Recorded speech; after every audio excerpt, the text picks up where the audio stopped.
Nous recevons sur le plateau de TV Finance Alexandre Baradez, chef analyste chez IG. Bonjour Alexandre. Bonjour. Alors nous faisons avec vous un tour ce matin de l'actualité sur les marchés et on commence par la hausse des rendements obligataires américains. C'est le gros thème effectivement des dernières heures. Tout est lié à ce sentiment que côté US, il y a une augmentation du risque d'inflation. On voit également proche de 2%, exactement. Et puis ce qui se passe au Moyen-Orient ne fait pas retomber la pression. Le pétrole qui grimpe, qui est sur ses plus hauts annuels et sur des plus hauts depuis quasiment 4 ans maintenant, attise cette tension autour de l'inflation, même si elle ne décolle pas très fortement. C'est l'anticipation que ça puisse faire redécoller l'inflation. Et vous l'avez dit, les taux qui progressent, le 10 ans qui est venu chercher un plus haut depuis 2011, donc pour le 10 ans américain, et un plus haut depuis 2008 pour le 2 ans. Donc clairement, pression à la hausse sur les taux, le dollar grimpe, et ça c'est le cocktail négatif, comme c'était le cas déjà au début d'année pour les marchés actions US. Et hier, on a vu une nouvelle fois cette phase assez surprenante, parce qu'historiquement c'est assez rare, où les marchés européens se maintiennent plutôt bien, voire sont dans le vert, et puis des marchés US qui, c'est pas non plus une chute forte, mais une volatilité qui est quand même repartie. Voilà, 14% de hausse pour le VIX ou 12%, ça reste un mouvement assez significatif côté US. Mais ce qu'il y a de curieux, c'est que la Fed n'a pas du tout laissé entendre qu'il y aurait 4 relèvements des taux, alors que j'ai vu que 50% des investisseurs maintenant parient sur 4 relèvements. Voilà, donc il faut aussi, je pense, traiter les cas de manière assez isolée en ce moment, parce qu'on voit que effectivement il y a peu de déclarations qui a pu générer une accélération des taux à 3,7, de 3,07, 3,08. Donc c'est le marché qui à un moment donné. Il me semble qu'ils ont modéré en disant si ça dépassait 2%, ça dépasserait 2%. Mais même hier, vous entendez certains membres de la Fed comme Clarida, par exemple, un nouveau membre de la Fed, qui vient même nous expliquer, alors on verra si c'est un avis répandu au sein du board de la Fed, mais qui vient nous expliquer que la mesure du taux de chômage n'était peut-être pas la bonne et qu'il faudrait commencer potentiellement à s'intéresser au taux de participation comme nouvelle unité de mesure, en tout cas à intégrer cette unité de mesure. Donc ça, c'est un message plutôt très accommodant. C'est-à-dire que si la Fed va dans ce raisonnement-là, c'est-à-dire que même si on a un chômage à 4%, tant qu'il n'y a pas un taux de participation, je sais pas, 75 ou 80%, voilà, vous voyez, donc ça veut dire qu'il n'y a pas de message au quiche pour l'instant très agressif, mais je pense que c'est l'environnement, notamment géopolitique, qui peut générer cette phase-là. Bien sûr, il y a quand même l'aspect technique. Je pense qu'en ce moment, c'est prédominant parce que on voit que le mouvement sur l'obligataire hier et sur le dollar a fait chuter, ou enfin, a fait retracer le marché US. Et on sait que les indices US sont pas très loin de niveau technique important. On a souvent parlé avec vous d'ailleurs de ces moyennes de prix, la 50 et la 100 jours par exemple. Et hier, on s'est un petit peu rapproché de ces zones de prix.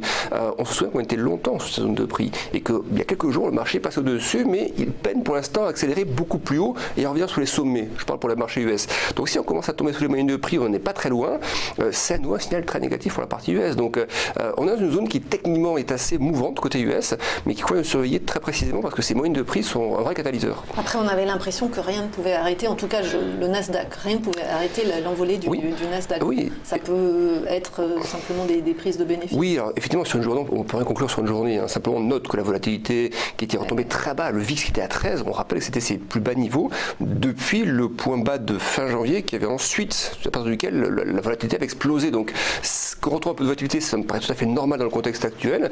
Mais vous avez raison de le dire, ça peut être juste une prise de bénéfice, mais aussi ça peut être quelque chose de différent. Donc, se placer dans l'hypothèse que ce que l'on voit sur la partie US, après le rallye qu'on a connu déjà depuis 2009 et ensuite le rallye Trump, qui a été une surperf déjà dans un premier rallye, fait que le Nasdaq a gagné quasiment 80% depuis les points bas de début 2016, si vous voulez, 2015-2016.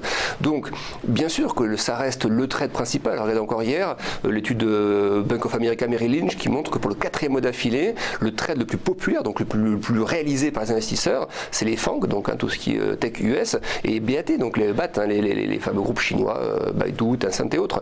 Donc oui, c'est une espèce sous certains aspects, alors je sais que ça ne va pas plaire à tout le monde, mais ça peut ressembler un peu à l'aspect .com, je ne parle pas dans les valorisations ou autres, mais dans l'attrait, dans le monosens comme ça, sous certains aspects, ça ressemble un peu à l'aspect .com. Et moi, c'est ça que je surveille en ce moment. Vous avez des valeurs qui ont fait, comme Nvidia, qui ont fait 1300% de perf en 4 ans. Bon. Ça fait rêver. Ça fait rêver, bien sûr, évidemment. On se dit, oui, mais c'est vraiment qu'il faut nous le dire, bien sûr. Ouais. Tout le monde devrait mettre sur la valeur avant que ça explose. Mais la question, c'est une fois que ça a explosé, est-ce qu'il est encore temps d'acheter ? Est-ce qu'il est encore temps d'acheter ces valeurs-là là, après 1300% de perf. Voilà, c'est ce raisonnement-là qui... Est-ce qu'il est encore temps d'acheter ces valeurs-là?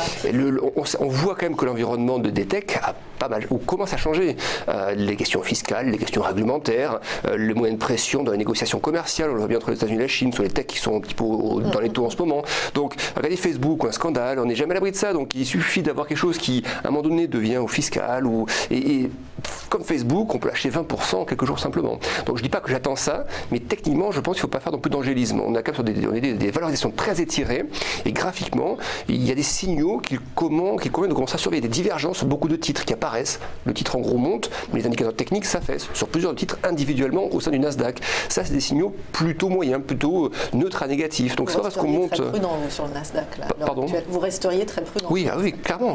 Alors je suis depuis quelques temps, donc ça n'a pas payé. Mais la question de la prudence aujourd'hui, au moment où on remarque également qu'au niveau mondial, on a également des surprises économiques moins bonnes, de moins en moins en fait. Les fameux indices de surprises économiques. Le problème qu'on a en ce moment, c'est qu'ils se sont tous retournés de manière synchronisée. L'Europe, les États-Unis, les émergents. Le Japon ce matin, c'était. Et le Japon, voilà, première contraction depuis 9 mois, je crois, de l'économie.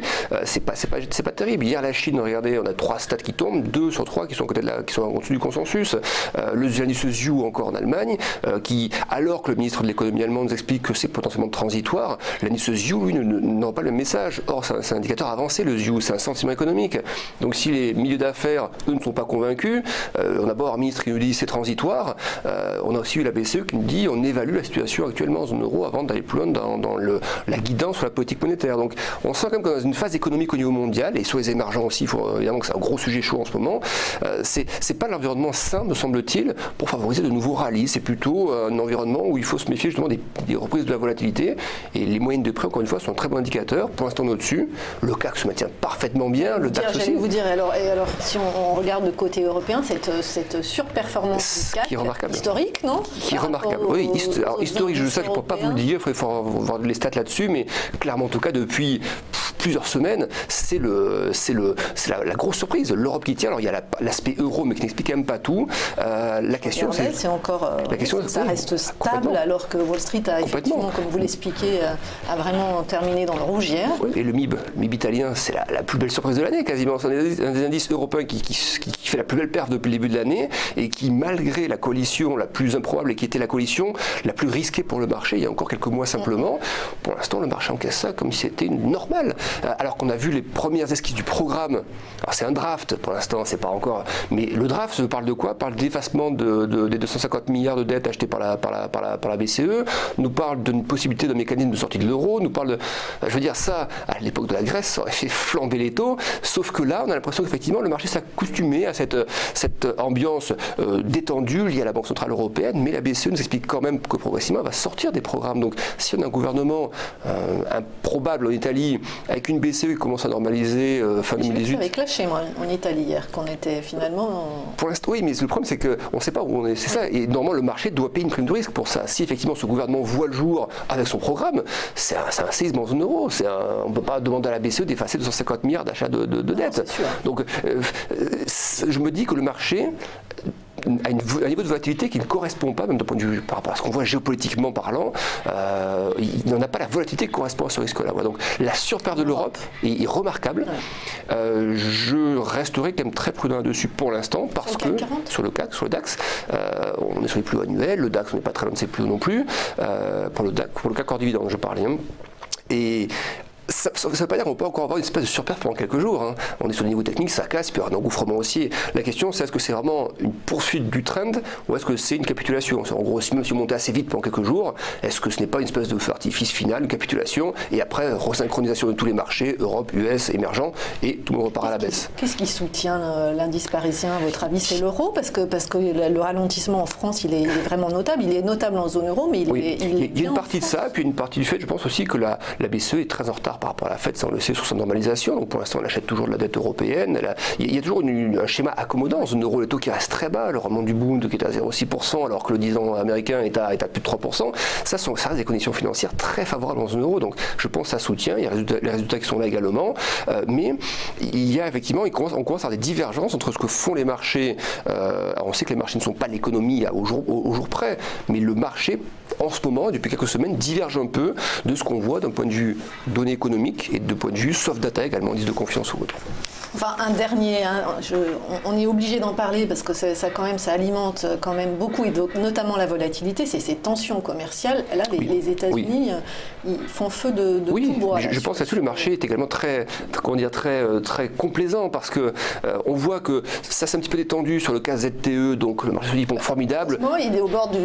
Oui, mais la boîte est au bord du dépôt de bilan, c'est le moment que ça se détend. C'est ça, et je veux dire par là que même auparavant, la sanction du marché n'a pas été extraordinairement forte. Alors que c'est une boîte de 75 000 salariés, un des plus gros déposants de brevets au niveau mondial depuis 2010, donc c'est pas une petite boîte ZTE. Et on a l'impression que le marché voit passer ça comme si ça faisait partie d'une stratégie entre les États-Unis, mais ça peut faire couler une boîte, ce genre de situation. Et on se rend compte que ça a été pris, vraiment, la décision a été prise par l'administration sans appel. Et il regardait même, on parle de l'Asie parce que c'est très important, mais on voit aussi que le risque peut arriver sur l'Europe avec l'Iran. Que se passera-t-il si les États-Unis sanctionnent les boîtes européennes qui font des transactions en dollars avec l'Iran, par exemple? Que va-t-il se passer? Donc je trouve que la Chine, effectivement, ce par quoi c'est arrivé, mais ce n'est pas que États-Unis et Chine, il y a aussi une vraie problématique États-Unis et Europe, et ça, il connaît le surveiller. Et la question iranienne a des ramifications terribles, c'est des ramifications commerciales, des ramifications sur le pétrole, donc l'inflation. Je trouve qu'il y a pas une complaisance, c'est un bien grand mot, mais il y a une forme quand même d'acceptation du marché de beaucoup de choses en ce moment, alors qu'après une telle phase de détente du risque pendant des années, il serait normal d'avoir un niveau de volatilité qui progresse un peu plus, notamment en zone euro. Vous trouvez qu'il y a une vraie décorrélation entre les performances des indices européens, en tout cas actuellement, et la situation? L'argument qu'on entend quand on dit ça, c'est oui, mais les boîtes font du bénéfice. D'accord, mais si la situation se dégrade, qu'on investit moins et que la consommation se tasse, en quelques mois simplement, l'économie peut se tasser. Donc oui, je suis d'accord, pour l'instant le marché salue encore ces bons résultats, mais le marché aussi, normalement, on regarde toujours l'étape d'après. Et si le trend d'après, c'est une économie qui se tasse en zone euro ou dans les émergents et tensions commerciales qui réapparaissent, ce n'est pas là le terreau favorable pour une extension du rallye. Donc oui, je trouve qu'il y a un début de divergence assez marqué entre ce que font les marchés et ce que l'on voit d'un point de vue économique. Merci beaucoup Alexandre Baradès, chef analyste chez IG.